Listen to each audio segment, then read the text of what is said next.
baik dia suruh isteri dia juga yang tolong dia. Kan, tanpa penetrasi, it's a part of relationship juga sebenarnya. Okay. Intim contact juga sebenarnya kan.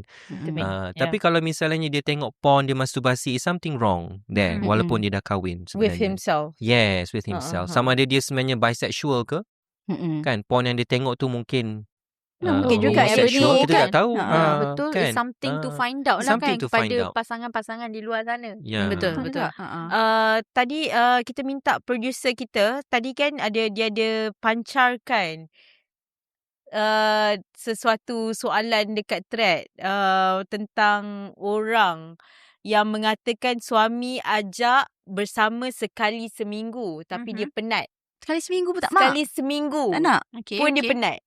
So sepatutnya seminggu berapa kali? Okey, seminggu kalau boleh kita tengok 1 ke 2 kali tu dah okey. 1 ke 2 kali. Ya, Okay. so kita bagi rest mungkin dalam 3 hari kan?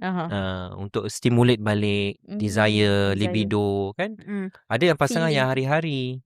Tapi hari-hari tu memang penat lah. Bergantung kepada masing-masing Penat lah. punya Betul tenang kan, tengok kerja dia apa kan, kadang-kadang kerja penat kan. Jadi kena faham, saling memahami.